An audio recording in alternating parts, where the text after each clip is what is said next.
But my beats, they are hard.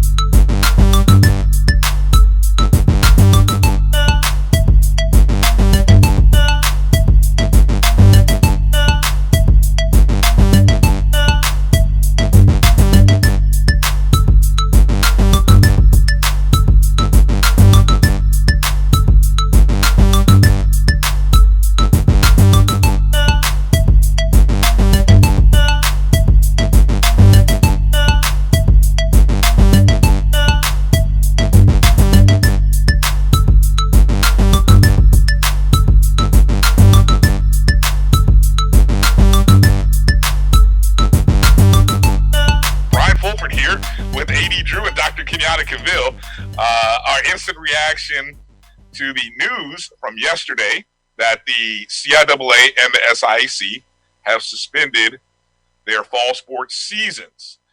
And the CIAA had their press conference about an hour ago. I know AD was live tweeting that. Doc, I'm assuming you had a chance to see that as well. Yeah. So why don't we start AD and just a lot of things to kind of talk about in the span of these past 24 hours, the past week. I don't know, where do we want to start, guys? I mean, because there's so much to sort of unravel and unwrap here. Where do we want to start? Let's just toss it up and figure out where do we go from here. I'll get started. And we watched the four-letter network over the last 24 hours, and they've been talking about the Big Ten, the Ivy League making their decision, possibly some of the other conferences making a decision, some of the impact of the Big Ten going to a all-conference schedule. What has not been discussed on the Big Boy Network was yesterday with our two Division II HBCU conferences making a bold move to suspend football, talk about spring football, and next to the Ivy League, these are the first conferences on the Division II level that have come out and said we're exploring spring football. We're not going to play in the fall. So that's why we're here. That's why we're here on this platform, because the Big Boy Network is not going to talk about this. That three-letter, that four-letter network, and we all know what I'm talking about, are not going to talk about it. That's why we have to be here to talk about this and bring this story to our people the way that we can. I yield to Dr. Cavil to throw in his 2 cents. Thank you for that, AD. First, I just want to get in there and say that AD really broke this story in a lot of ways. He told you that decisions will be coming forthright this week. And so they gave you an indication that the presidents of the SIAC, and now we know of the CIAA, were making bold moves. And as I illustrated in a lot of ways with the shirt earlier, Black lives have masks and occupy space.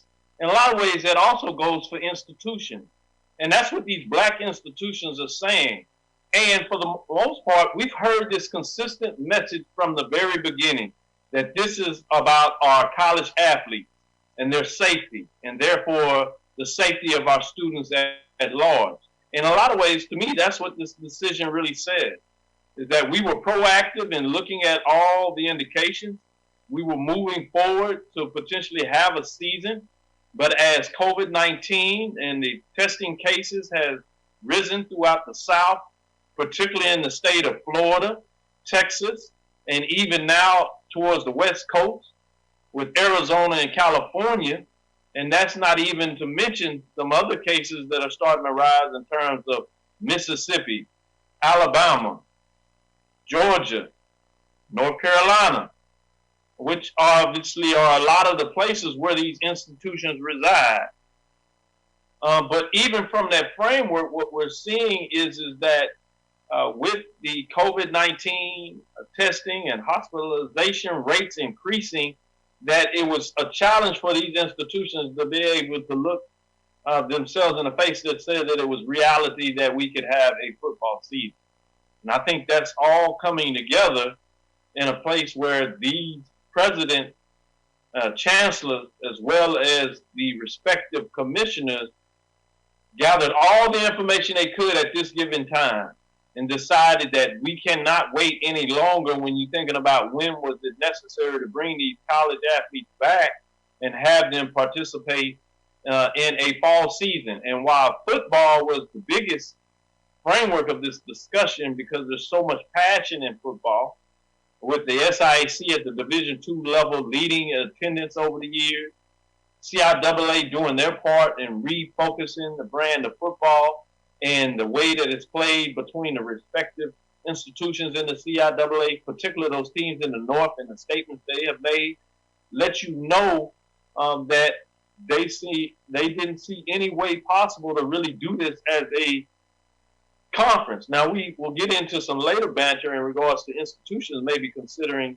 a different move, irrespective of their states and what's driving this framework. But if we go back and backtrack shortly, we look at the fact of what took place in California with the Division II conference that AD spoke about that kind of led this off very early when this pandemic really opened up, that they felt that all courses would be online for the state California institutions in that system. And therefore, the Division II conference said, we can't look at playing a fall season. That didn't germinate with it being way in the West Coast.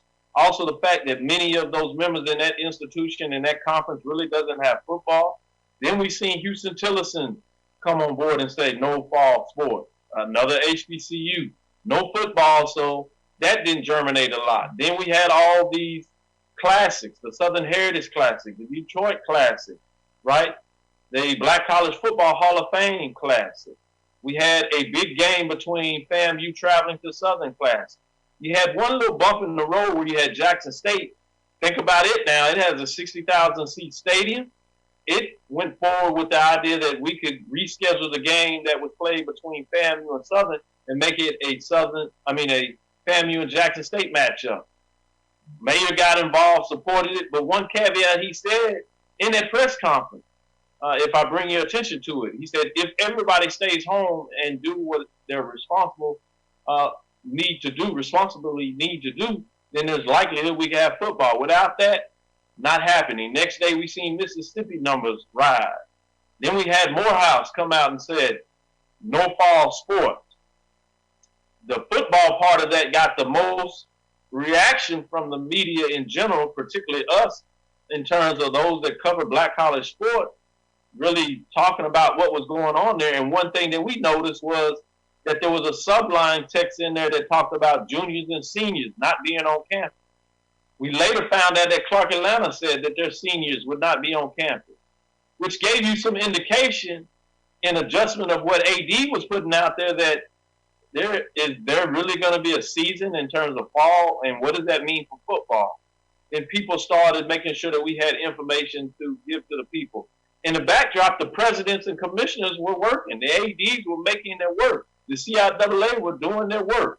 And it all came to fruition yesterday where we found out a statement being made in written form coming out of the SIAC and the CIAA, which I thought was intriguing, that it looks like to some degree that there was some communication between the commissioners in regards to having a sisterhood, brother and sisterhood, in terms of the relationship with the conference, and saying that we need to bring this out up front.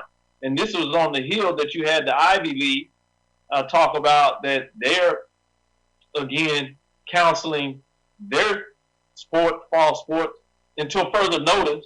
You had the Big Ten in terms of the Power 5 conferences stating that they would only play conference games and they would look at playing a 10-game schedule. Pac-12 meets today, so we'll find out a little more about this decision. ACC looks like they're making a move in regards to pushing things. And all of a sudden, now you're having this conversation led by the SIAC and CIAA, I may add, in regards to maybe pushing football as well as other spring sport into the spring. So what does that mean as we turn it back over and get in that discussion? The NCAA has to sanction that. And at this point, they have not. So that's going to be interesting to me to seeing where does the NCAA get back involved in terms of sanctioning. How do they move forward with the validity of moving fall sports essentially to the spring? And what does this do for eligibility one way or the other are some questions that beg to be answered as we move forward and continue to follow. Definitely a lot to unpack there, Doc. And so I want to go back and talk about the original report that drew week. But before I do that, you mentioned the NCAA there at the end of your statement, Doc. I wanted to read, for anyone who did not see the NCAA statement, this was yesterday, on membership decisions related to COVID-19. Now, presumably, I think this came right about the time as the Ivy League.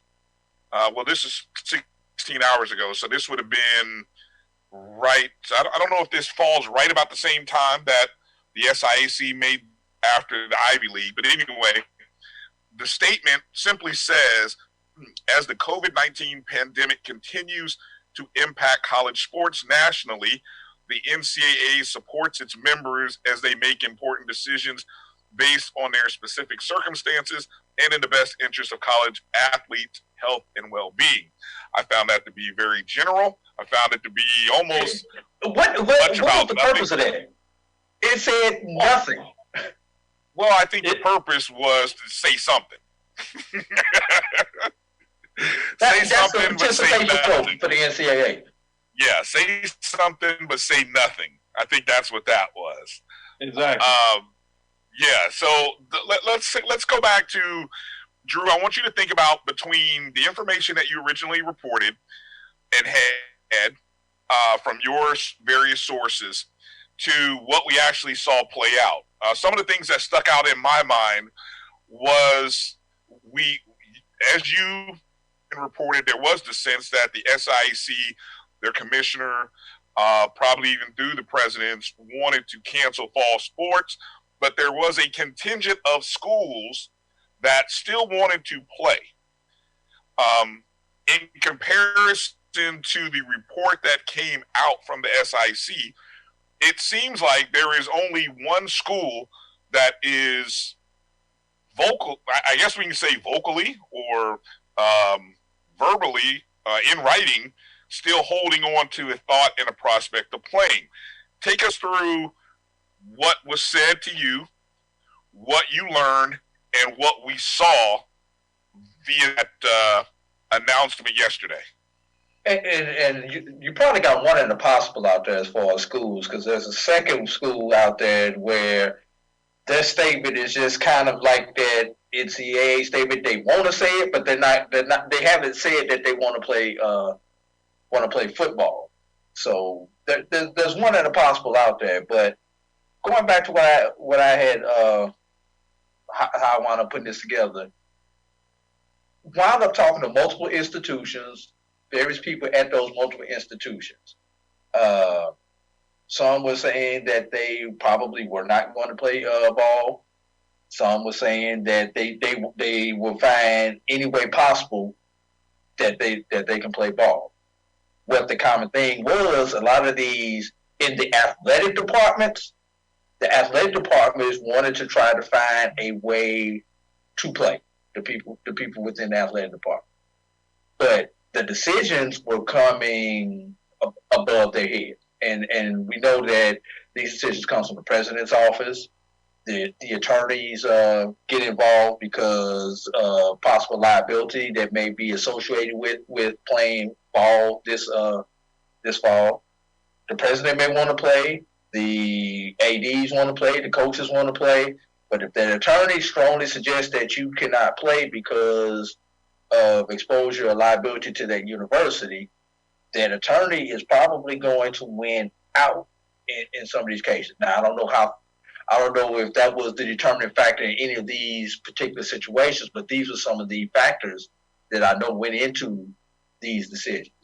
And then let's take the state of Georgia.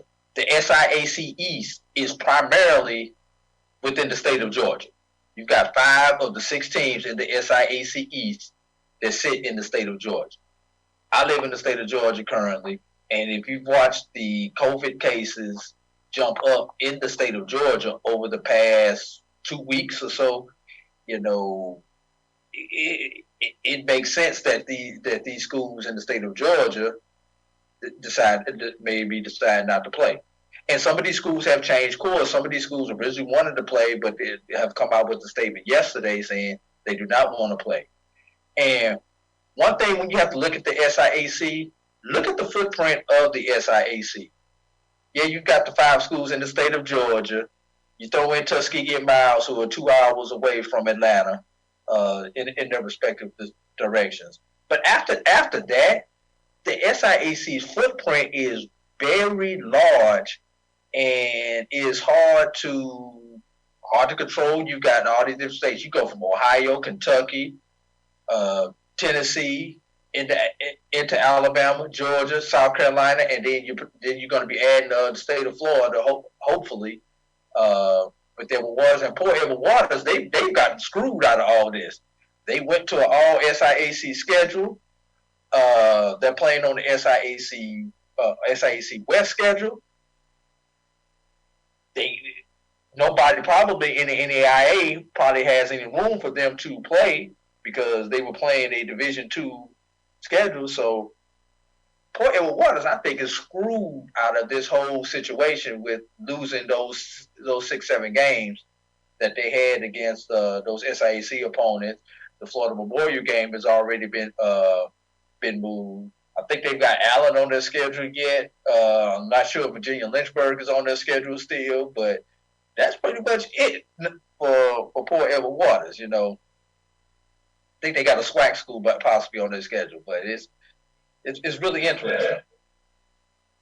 And so, among the schools that we believe that wanted to play, I think the original straw poll vote was kind of like a 5-4. Correct. 5-4 in favor. Is that correct? Yeah, actually, you've got 11 schools that play football. We had nine of the 10 remaining schools, because by that time Morehouse had already made their decision. We had accounted for one way or the other on which side of the aisle they were on. There was one school that was not accounted for, and that we assumed that was in the positive sense. So pretty much it was 5-5. We were split down the middle. Okay. AD, I want to give some, Brian, I want to give some additional context to that. Sure, go framing ahead. that you put out there, AD, because I think that information is so important. But let's recall, a lot of that information was coming from coaches and AD. That was essentially the AD's thought process. And the way it works is you have ADs, VPs of athletics that make recommendations to the presidents and chancellors of their institution. And so let's not assume that the ADs were making the same decision as the presidents and chancellors. And that's what was so important about your article. It gave people an indication of how this process takes place. So you have, usually in our organizations, and it may differ a little bit between the Division II level and FCS Division I level, including FBS, but you have coaches, and they're coaches of their respective sports. So they all germinate and get together, and they make a recommendation, and that recommendation goes to the SWA, Senior Women Administrator, and or directly to the AD, VP of Athletics. And so they take all that information that the coaches were saying, and in this framework, again, we focus a lot of football, and they obviously have a strong presence among the athletic directors, but let's not forget that this deals with cross-country, which could be men's and or women's on that framework. This also deals with women in regards to volleyball. And if you're talking about at the FCS level, that also would include women's soccer at the FCS level. So all these individuals would provide a framework of what they are hearing from their sports, because those coaches are talking to their representatives of a sports nationwide. They're getting information from those individuals saying, hey, this is how our coaches feel. This is how our players feel. This is how Our administrators feel this is what the doctors are saying. This is what the CDC report. And they provide all that information, and they collectively talk, and they give that information again to the Senate women administrators and or the presidents and chancellors. And or the athletic directors and VP of athletics, right? Then those individuals and they germinate, and they get all the information because they're talking to other ADs, VPs of athletics, other senior women administrators, and said they're taking that collective information and they're making their recommendation. So, for example, and I think you teased this out in your paper, the state of Alabama took their CDC money, right? And from a government perspective at the state level, they collected all that money, and they have provisions where it looks like they're going to provide that information, that money, right, to the institutions in such a way that those institutions can do testing. That may not be the same for other states. So while it may be easier for institutions in the state of Alabama to say, hey, we can move forward because we have the resources to do proper testing, which is something the CDC is saying. So it looks like we may be able to play football because we have that state support and we have institutional money that may allow us to do that. But you have institutions in Ohio, Kentucky, right, Georgia, Tennessee, Florida, now that we're looking out Edgewater, South Carolina, and they're all making different perspectives in terms of what their institutions and legislations are saying. So now all this information goes to the commissioner. The commissioner brings the presidents and chancellors together, and they germinate on all this information. And so they collectively say, well, we have an institutional perspective that we also bring to the table that the ADs, SWAs, and coaches may not. They're looking at sport perspective, and they're looking at the Department of Athletics perspective. So then all of a sudden the presidents take all this great information, all this meaningful dialogue, and then they opine on their decision. Also, in addition, what the commissioners saying, because all the commissioners are talking. So the commissioners come back and they get all their information that they collectively got from the CDC, their state legislator, all their constituents, as well as other conference commissioners, and saying,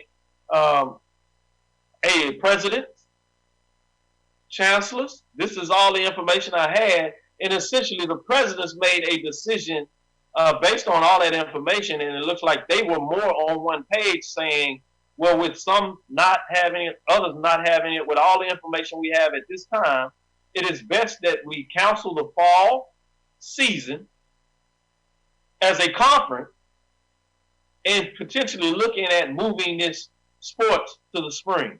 And that's essentially where we are, and gets back to AD's contextual framework of why some institutions are saying, well, maybe we can still look at possibly playing as an independent a football season based on all the information they have and the revenue essentially they have from the state to be able to do this in a safe manner, while collectively as a conference, they can't do it moving forward. So I wanted to add that context of what AD really brought out early in his paper and the additional information he's getting now and what he's bringing to the table in terms of what we're all bringing to the people so they can have an understanding of how these things are moving forward. And if I could ask you, Doc, because since you brought up the decision-making process and the president, I'm just thinking out loud here, wondering, given how much, how politicized things have become state to state, you know, across the South, across the country, in terms of businesses reopening. Now, you know, even the debate about schools reopening is becoming a political topic. My thought process here, and my question for you, has to do with how much of an influence do you feel the you know, everything political going on in these individual states has to do with some of the decision making. I didn't look into, you know, what states are doing, you know, what states are open, how liberal, how conservative each state is, and the states of the SIAC and the CIAA. I didn't go that far, but I'm just thinking out loud, and I'm wondering this because of the fact that this decision was made so soon. When the California conference, I believe it's the CCAA in California, which is a 13 school conference, and 12 of those schools are part of the California state system, which decided that this decision was made back in May. When California decided having any sports, that pretty much eliminated that conference from participating in the fall. Why would the SIAC and the CIAA on July 9th choose to be the first Division II conferences before any other Division II conference, before the NCAA came out with any kind of recommendation, even before the CDC maybe came out with a recommendation, or your state government? Why? Why now? I think that's great context to the question. I do want to clarify that the conference in California was a Division II conference, and so they jumped out of there. And as you talk about the political framework, and I'll answer in those two steps. California is governed by a Democratic governor. When you go through the South, outside of Louisiana, all the rest of the governors are Republican, right? So you do have to juxtapose this framing about how these institutions have to look at this decision. Because let's be frank, as we do to our listeners out there, half of the schools in the SIAC, just roughly now, are public institutions, which means that they rely on the state legislative body to provide revenue for their institutions to move forward. Essentially, each fall, some do it on a 2-year cycle, some do it on an annual cycle. Some of them say that you have to have balanced budgets.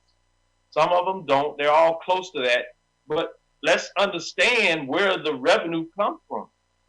And so these bodies are largely Republican in the South, regardless of the governorship. And so there is an interest in terms of how the Republicans govern. They like to say it's about fiscal responsibility. And I'm not trying to say which side I side with, but I'm just giving the factors associated with what's going on so people have a understanding of how much these presidents have to consider in their decision, along with the main priority of keeping their students, and therefore their college students, healthy, right? That's their main responsibility, to educate these students, keep them safe, which means also providing them with activities. Some of those activities are athletic-based, as governed by the NCAA. And all of this is governed federally by CDC, not regulations, right, but recommendations. Yes. Let's get that clear. The CDC does not provide regulation. They provide recommendation. So you notice that I've said at all these levels, these people are making recommendations. So let's play this out in regards to just the first part of how political nuance they have to do that.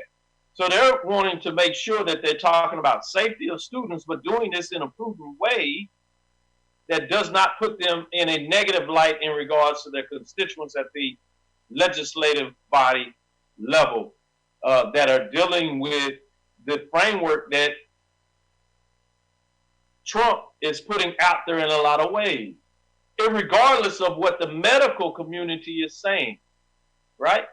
So there's obviously some bumps in the road in regards to what's going on. So we can't ignore that there's a political framework that this is happening, and also a medical framework with this is happening, as well, in my opinion, a lot of ways, as a racism lens that a lot of this is compartmentalizing itself into. So we can't ignore that these are black institutions, HBCUs for the most part, and therefore black conferences, black institutions governed by conferences under the NCAA, which is made up of mostly historically white colleges and most of the people in decision-making positions happen to be European or white, right, American, and such, you could deem that as a white institution, power structure, when we look at these through critical lenses, right? So when you took all that in place, then the second part of your question comes into play in terms of why now? Well, let's march this back. Remember, the NCAA Division II and NAIA, for that matter, starts the season earlier than the rest of FCS Division I. It generally starts in September. Divisions 2 starts in August, and NAIA even starts a week before that, which means that if you're going to bring these kids and young people in to camp, you have to bring them in early, which means in August, really, most people are thinking that these individuals should be in July 15th, which is why a lot of the FBS programs have brought their players in. Well, we see what's happening to the voluntary workout with those players. They're catching COVID-19. And so there's some negative news framing of that question of why are you bringing these kids in for voluntary workout in this framework where a lot of states are now closing after reopening, and the first wave has not actually descended. It's actually on the rise, and this is before we get into the second wave, right? So when you look at all the compartmentalizations of this, this is not even to speak that volleyball and soccer actually comes in earlier than football oftentimes, because they start the season early. So when you really start looking at the window, we're closing in on a date where decisions have to be made. Because you can't just kick off the season in September. That's when a lot of the fans obviously get excited. And as I just said, in Division II, they start late August without, as you know, as coaches and former coaches, that you have to practice. You have to accumulate the body, whether that is in volleyball, cross country, women's soccer, and or football, which means you need to be starting for some degree around this time. So the decision ultimately had to be made. That's why the Ivy League essentially made their decision, right? You have the presidents of the SWAC and MEAC. They're meeting constantly. It's my understanding they met this week to have further conversation. And they pushed bringing students back in terms of college athletes. Football, my understanding, they pushed them back to coming back around the 25th of July. So even those dates are being pushed. But remember, they start later, so they have the ability to push things back. I don't think that was the case for the Division II. So to sum it all up, the political framing of what's going on and the relative in terms of start dates really came all the way together in such a way that I think the SIAC and the CIAA had to make a decision around this time to be reasonably responsible in regards to how they're going to move their institutions forward in the COVID-19 pandemic timeframe. AD, did you have anything you wanted to add on that before I ask you or kind of move into another question? No, but I want to take some of what Doc said, and I want to take and put a different spin on it, and not look at the historical, but kind of looking forward. You know, especially if you're into investments, you hear this phrase called market correction, and I think that's what we're going to see not only on the Division II level with the HBCUs, but on the Division I level, and this market correction that I'm talking about is not specific or dedicated just to black college sports. I think we're going to see a market correction across college sports, period. You know as well as I do that there are some schools who are playing on the FBS level who should not be playing on the FBS level. There are some schools on the FCS level who should not be playing at FCS. There are some Division II schools who should be playing in AIA ball. Let's be real. I think this COVID thing, just like it kind of pushed the timeline with the FAMU and Bethune potential move and some of the other moves that we've seen in our conference, I think it's also going to make some people sit back and take a real hard look. And the market over the next year to 2 years is going to correct itself. You're going to see teams who ultimately wind up playing at the level, at the division that they should have been playing at all along. For budgetary purposes, for travel purposes, for competitive purposes, whatever it is. Also, one other thing that I want people to take a look at, the impact of canceling fall athletics, specifically football, goes beyond the kids, the coaches, and the athletes that are there. Look at these various communities where football is played. Homecoming, the biggest event in any HBCU town that you go to, the biggest event. You've got people who out there selling parking space in their front yard. That money is gone. You've got people who got the chicken plates and barbecue plates and everything else that they do during homecoming or during a home football game. That money is gone. You got the hotels. First of all, the hotel owner is not going to be able to sell those rooms because nobody's coming in for those rooms. And then the people who service those rooms, i.e., cleaning the rooms, the restaurants, and everything else, that money is gone. You've got the nightclubs. You've got so much. This is going to be a real economic windfall for all of these schools that have canceled the schools. And let's be real. Most of our schools in the SIAC and in the CIAA are in smaller communities, and those city and county budgets bank on those 3-4 football games every year, including the homecoming and possibly those classics that come down there. So this decision, although it may be the right one, it may not be the right one, is going to have a serious economic impact for the communities that our HBCUs are in addition to the market correction that I think is going to come.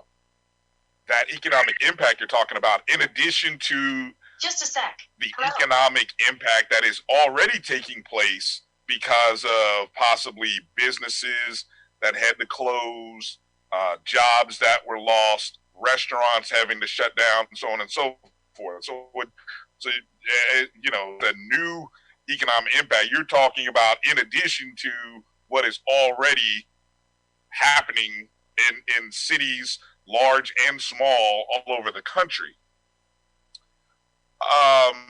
So I before I get into my thought and question about spring, I wanted to go into the statement Bryan, yes. not to cut you off. Forget Dr. Cavil had a previous commitment that he needed to jump off to, so let's let him get his final words in before he jumps off to his previous commitment. Okay, did not know that. Go ahead, Doc. No problem. Sorry about that.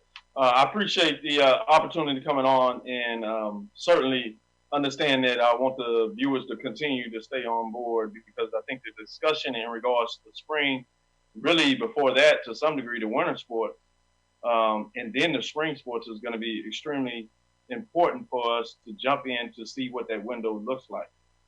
The conversation that we just had in terms of economics is going to be extremely important. And there's two ways that we will continue to focus on the economics, is one at the institutional level, and then one more at the community level in regards to what will take place with the economics moving forward.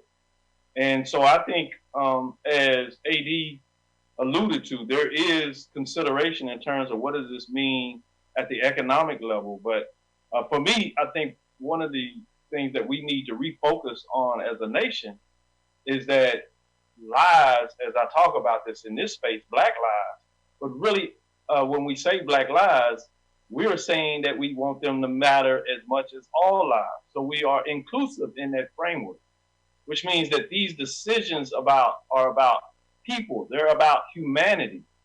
And for there to be any economic framing, there has to be humanity first. It is not economics first and then humanity. It is humanity and then the economic component of it. So while we live in a capitalistic society, and often we hear politicians framing everything in terms of economics, I want us to be mindful that before there can be any real discussion on where we need to go as a nation, and then therefore the subsidiaries in that framing, and really in a worldly condition because of what this pandemic is doing, it is not just the U.S. This is a global pandemic that affects us. And so before we can cradleize what we need to do economically, which we do have a framework to do that from a monetary disposition at the governing level federally, we have to understand that first things first is the lives of people.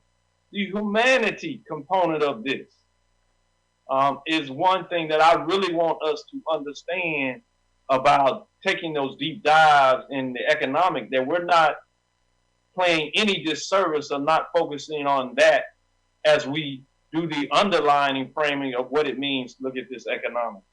So I wanted to leave everybody with that thought in regards to, once again, sharing with everybody the framing of this shirt from a STEM perspective.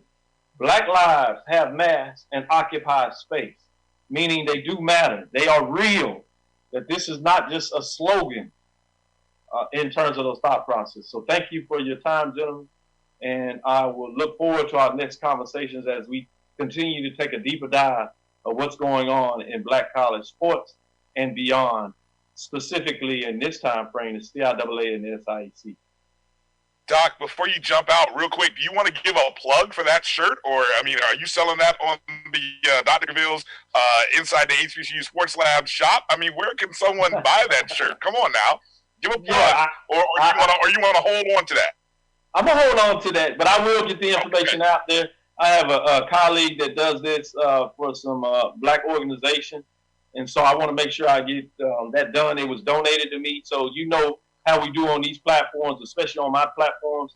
I love not only those that support me, but indirectly, I like supporting them. That's one thing that our productionist, our engineer, Roy Evans in the background, has always touted from the very first day of his business, that Bryan and yourself, A.D., support. And now that we're on board with Dr. Cavil's Inside the HBCU SportsLab, that you can see every Tuesday from 6 to 7 Central Standard Time on right here on BCSN Network. You can go to THD Agency, THDagency.com to get more information. Follow me on my social media platforms at Dr. Kenyatta Cavil, DrKenyattaCavil, and we are working on some ways that you can support us through paraphernalia. So look for that coming real soon with some real innovative type things that we want you to look into.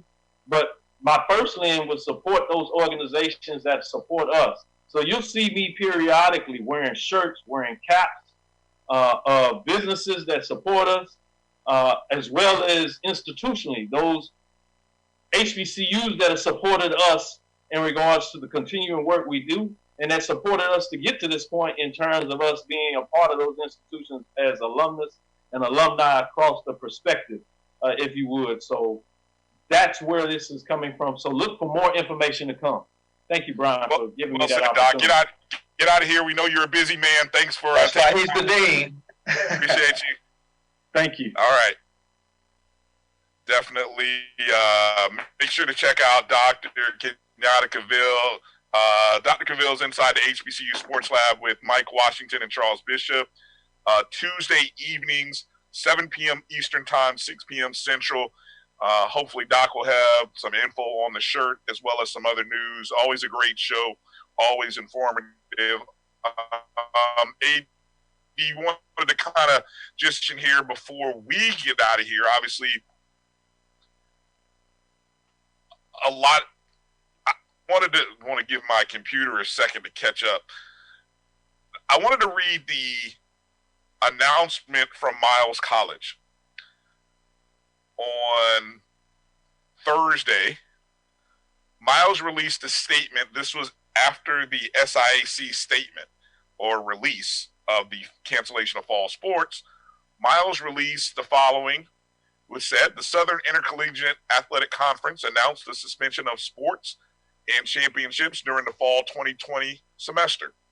Miles College reaffirms its desire to allow its student athletes to participate in intercollegiate athletics if at all possible.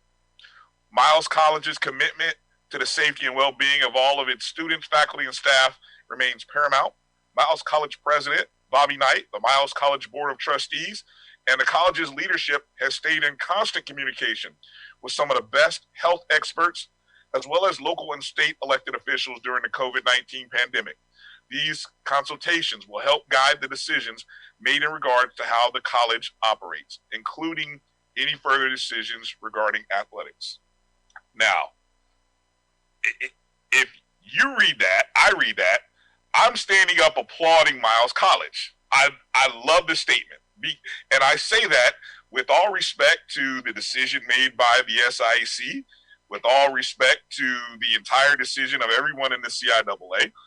But I feel, and my own personal opinion, I stand with Miles College on this topic in this debate, that there's still time to exhaust options. And I feel like that's what Miles College wanted to do. AD, follow me here. It's almost the 180 to Morehouse's decision to come out almost a week and a half and say we're discontinuing all sports ahead of everybody else, doesn't it? It's about 2 weeks now, but yeah. 2 weeks. Yeah. Yeah, so it feels like on two sides of the what do you say? Two sides of the pole there. You got Morehouse on the extreme of, hey, we're out first, and then you got Miles on the other end saying, whoa, not so fast. We're not ready to just bow out. And I don't know. We've had our own personal discussions. We've talked in other groups. I feel like I'm sort of the minority opinion here in terms of this whole topic and discussion.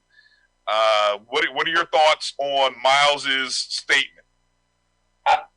Kudos to them wanting to play. If they have a method to get everybody tested and follow the protocols and to play, that's fine. Here's the question of the day, Brian. Is there going to be anybody out there for them to play? That's the question. Well, so because they like say we've got one in a possible. The Kentucky State statement was kind of vague. So they've got two actually. They've got two teams on their schedule that still have not folded their season. That's the University of West Alabama, which is scheduled September 12th, and Edward Waters, which is scheduled for October 15th. And once again, just like Edward Waters, who's left for them to play? Well, now I'm going to throw this one out here. I'm going to just throw this one out here. Go ahead. September 5th, 6th, whatever that weekend is, Tuskegee's supposed to be playing Alabama State in the Turkey Day Classic. Miles would be a great substitute for that game. Okay, there's a good feeling. Yeah, exactly. Since Tuskegee's out, there's a possible substitute. Or they could go down to Miami Gardens and play Florida A&M in the Orange Blossom Classic. Yeah. That's the same weekend. I was trying to pull up. I was going to see if I could. Let me see how quickly could I pull up I was looking at the CIAA cancellations earlier. Yeah. And let's see, September 12th is there. Let's see what does Miles have September 12th? Well, that's the Alabama game. West Alabama. Yeah. Yeah. Well, again, we'll have to see what other conferences. It won't be the same traditional black college football schedule if Miles continues on to play. No, but Miles. But what do you say? Miles has to play in how many games? 7 games in order to qualify for Division II region.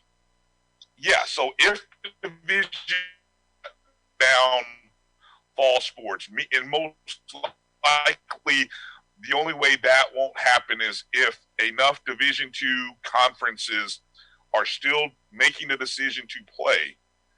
Then Miles would have to go through the process of trying to find teams to play. I guess. And let's take this further. The Division II, the region that Miles, that the SIAC and CIAA are in, there are 4 conferences in that division. Correct me if I'm wrong. 2 of those 4 conferences have pulled out of the region. Are only region games counted towards the playoff rankings? Region games first, Division II games are the number 2. But games against Edward Waters, games against a Alabama State would not count towards a regional ranking. Okay. They would only help to qualify them for their total number of games played. Total number of games played, even their Title IX, the Title IX standards, correct? Correct. Okay. For it to be a sponsored sport. Right. But as far as playoffs, Division II, that game against Edward Waters does not help them. That game against an Alabama State does not help.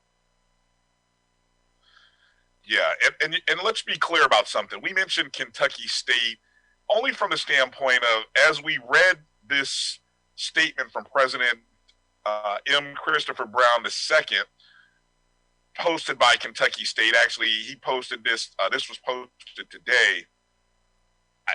I'm not going to read the whole statement, but for any of you who go out and read, you can go to kysu.edu and read the statement. I came away reading the statement feeling like he wants Kentucky State to play, but at the same time, it's like he understands and respects the decision. But then again, we're not quite sure that we're not going to play. That's how I came away very uncertain. I mean, it's a lengthy letter. I mean, it's a several paragraph letter that he wrote, and you know, in some respect, there's a commitment to. I'll read this last paragraph, second to last paragraph. I personally commit to exploring every possibility for resetting the fall sports competition schedule via my roles as a member of the SIC and the NCAA Division II President's Council. In fact, there are already meaningful proposals being advanced on field intercollegiate play by conference members. Remember, we are thoroughbred strong and must remain relentless in our collective efforts to move KSU forward into an exciting future. That paragraph right there, isn't that what that paragraph sounds like? Sounds like he's exploring. He hadn't quite given up on the fact that KSU wants to play football. You tell me, what do you read? It's going to be interesting, and I'm going to throw something else out there at you, Brian. As you start looking at these statements from these schools, particularly in the SIAC, there are a couple of schools where all they did was regurgitate the conference memo that was sent out. They did not put their own statement on there. That one can interpret 2 different ways. One can interpret that they put the official conference statement out, but they haven't made their decision yet. Or that could be, we 100% agree with the conference. One thing I've noticed that a lot of schools have, even though they regurgitated the conference email that was sent out, they've added their own line or two, a paragraph or two to make it clear that they will not be playing. That's what their school decided to do also. There are a couple of schools that have just put out what the conference said and did not touch it further than that. Well, let me ask this. It's funny you bring that up because one of your last tweets, as you were live tweeting from the CIAA conference, press conference this afternoon, one of your last tweets says CIAA teams are all for one. No one will play as an independent in the fall. I thought that that was pretty telling. Can you for anyone who did not see, well, what was there maybe a question leading into that statement, or what did you get out of that statement? Yes, I can't remember who asked the question, but someone asked the question: were all the schools on board? Were some of the schools considering going independent and playing outside of the conference? And that was quickly shut down and said no. If one, and I believe it was Dr. McWilliams who said this, if one of our schools would not have been able to play due to COVID, we were going to shut it down for everybody, because we want everybody on the same level playing ground. And that was emphasized from the opening statement of the press conference, during every question of the press conference, on to that question. That question was I want to say that may have been the last question that somebody got in because of time. But they have said that everybody in the conference, despite all the differences of opinion, everybody is united with this. How it go? You may argue in the house, but when we step out on the street, we can all be on the same page. They are all on the same page within that conference. I thought that was a very powerful close to that press conference, not just because of the starts between what we had heard about the SIAC schools that wanted to play and those that did not, but also it sort of validates what the report was that came out a day or two ago, that the athletic directors had unanimously sent a letter to the conference saying we are all in support of not playing. That too was in stark contrast to what your report and your sources had said, that there was a differencing of opinions. So take for, and again, I don't bring all this up as to say one group is right, one group is wrong, because I think the differencing of opinions is good. And I'm not here trying to imply that the CIAA has a level of solidarity that's different than the SIC. I'm not saying that at all. I just think it just is a confirmation of where the CIAA is right now, where they're going. They all seem to be on the same page with the message, and that in itself is a powerful statement, given all of the discussion and all the back and forth. I mean, how many times have we gone back and forth about my thoughts on this situation and your thoughts and Dr. Kenyatta Cavil and all the other media people that we talk to? Everyone has a difference of opinion, although I honestly feel like I'm on it by myself. But anyway, it just goes to show how strong it is when the CIAA says that, if their ADs say that, and so forth. If I could, but I don't want to take too much time, because I know we just want to do a reaction and we're going to get out of here. I did want to leave, and I tweeted this out this morning. As I woke up, I had some thoughts about the CIAA and the SIC canceling of fall sports. And I guess the one and you can go to my Twitter feed if you want to go read it, at DRB365. I won't read everything. But I will say the one thing that I'm worried about is this thought that we can go to spring and start playing again. And I come to this thought of saying, what's going to be different about the spring, January, February, than, trying to get my months right, October and November? What's going to be different?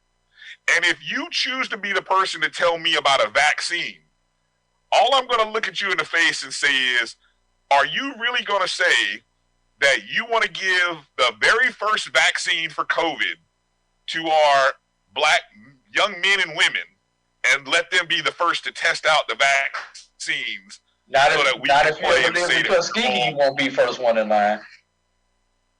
Look, the conspiracy theorist in me. Yeah. So that's not even a conspiracy theory. I guess I should say that. But yeah, I don't want to be that person to be the first to ask young black men and women to, hey, take this vaccine so we can all feel good and be that. But it goes to my question. What is going to be different? What is going to make you administrators? What is going to make fans? What is going to make media? What better January 2021 than October, November 2020? I'm just throwing it out into the universe. Maybe it's going to be just like the normal, and Lord, please forgive me for putting this out there. But maybe it's going to be just like the flu that does every year. You know, once everybody gets it, you're good. And I mean that's the only thing that I can see, that maybe after enough people get it and don't die. So I'm going to jump in with some information here from a medical perspective. Please do. Yeah. Actually, there was a doctor on a couple of days ago who made this statement, and he said what we have to remember is that there is, and this is directly to what AD is saying, that you must have a 60% saturation rate before you build up a full-blown immunity for people around, within the area. Right now, COVID is only at like a 5 to 7% saturation rate. Say that again, Roy. My computer back.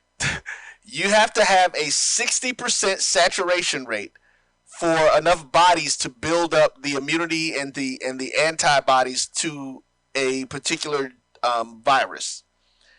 Right now, COVID is at a 5 to a 7% saturation rate. That's what they call herd immunity, I'm assuming. So wait a minute. When you say that, you saying that is that 5 to 7? Is that the infection? Yes. 5 to 7, which is right now the national average. Yes, 5 to 7% of the population, and the doctor says we need to be at a 60% to have enough people, the herd immunity that AD mentioned. So again, I'm glad you said that. So again, but we're telling everybody to wear a mask. I don't even. I'm about to go down a dangerous road and sound.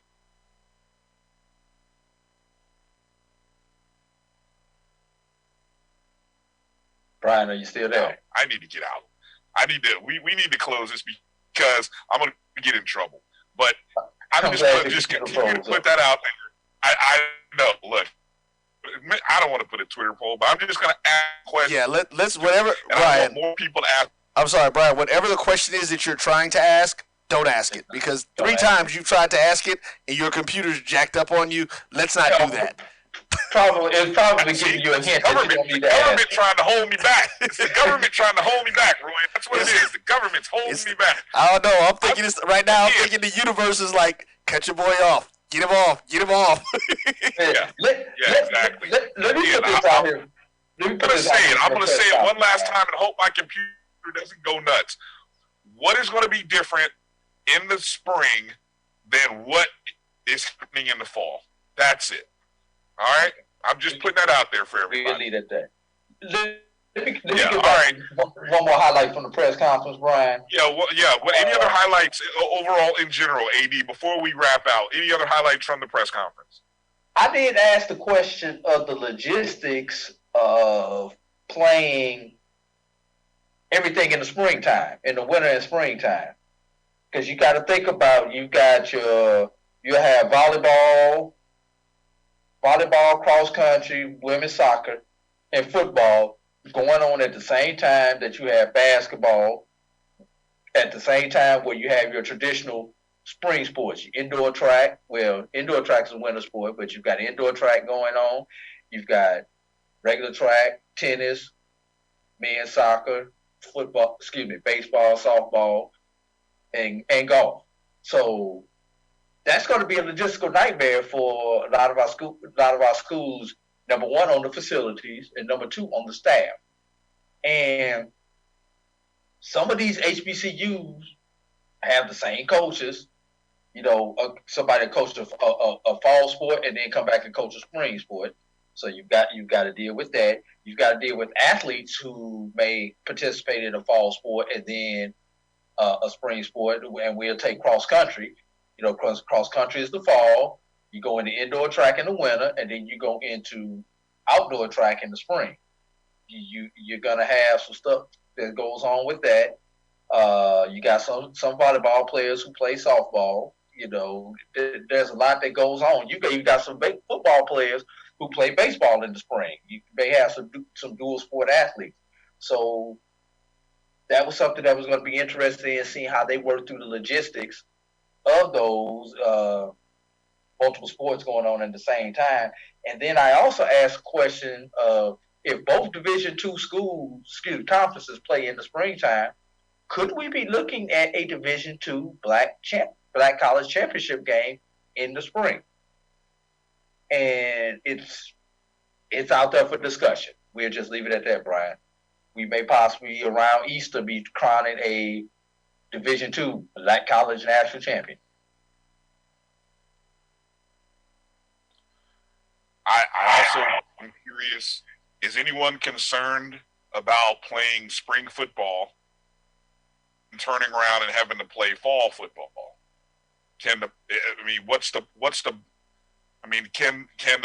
We're talking about the safety of student athletes, right? I mean, what's the recovery time for, the banging of the bodies and potential concussions and all of the impact that goes with the 10-week football season, and then you turn around and you run those kids right back out there 4 months later. I'm talking about health and safety, right? Well, the safety of student athletes, right? If you're in a position to possibly get drafted, do you play this spring? Yeah, no way. Do you no play? Way. There's no way.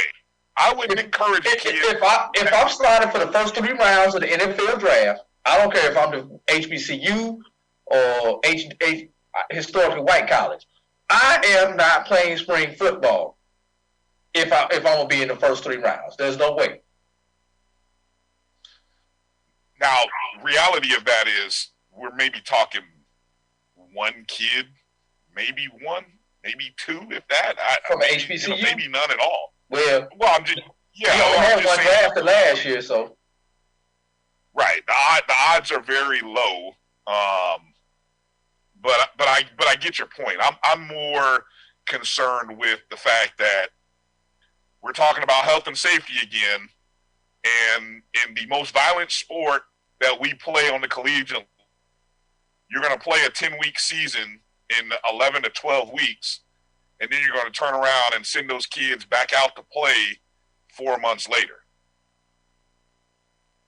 That's why I personally am not a fan of spring football. That's just my own opinion. And when is the season going to start? February? They can't start in January. Cannot start in January. Why not? So when are they going to start practicing? Over Christmas? They're not going to start practicing until New Year's at the earliest, which means your football season will not start until your traditional signing day, which is the first or the second Wednesday in February.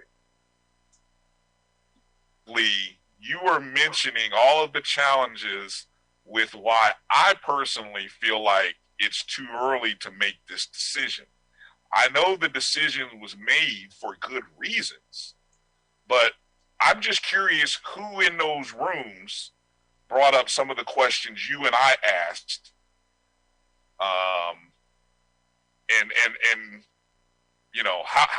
how were those questions received if they were asked?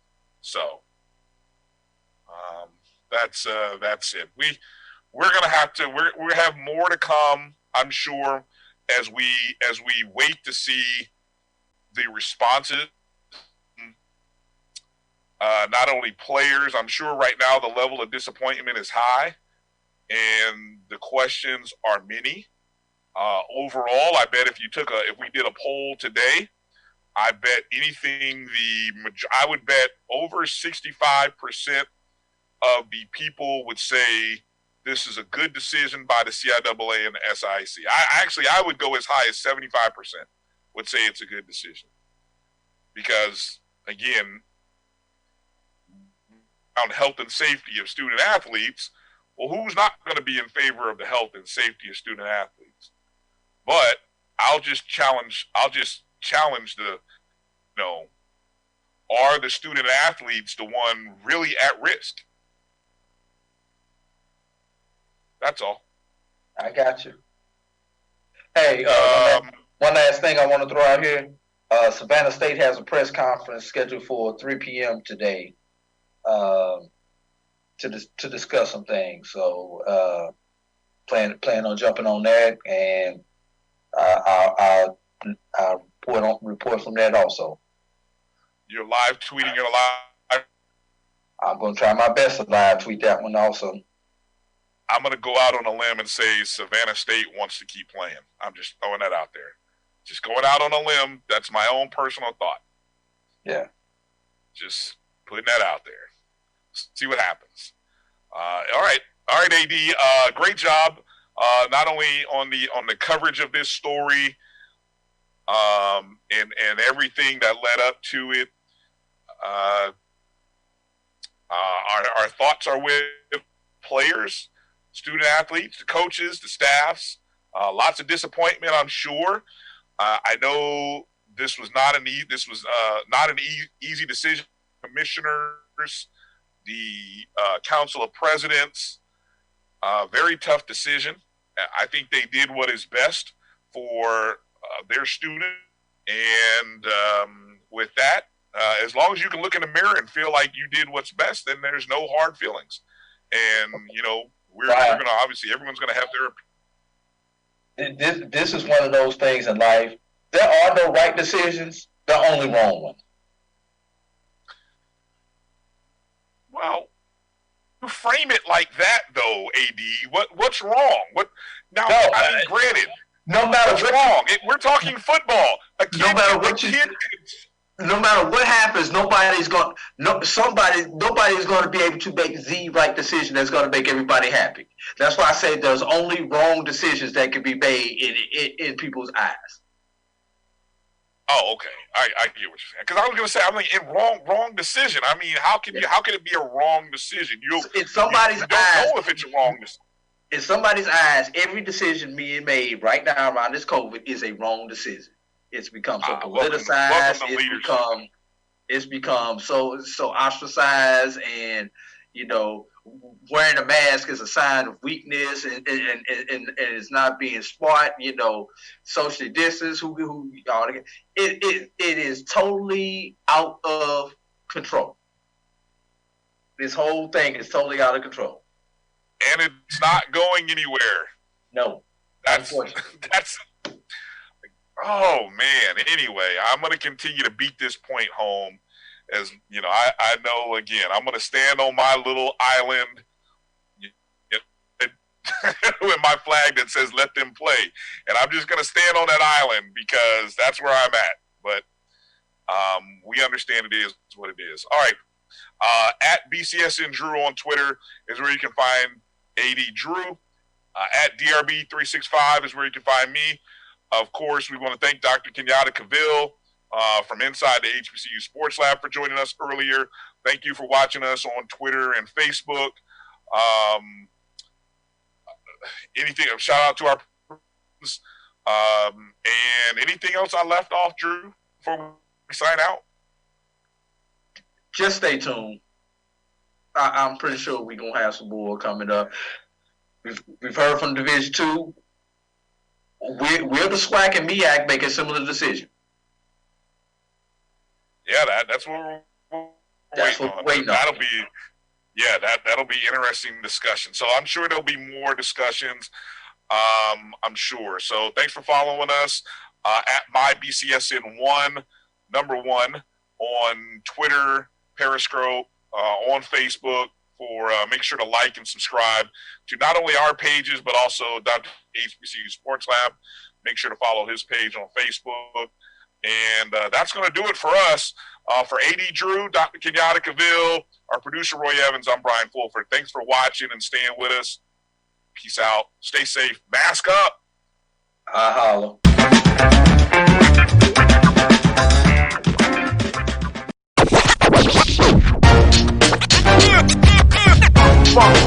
It's like a loop machine. All around town, people trying to get down. I have in me the ability to make you a better you.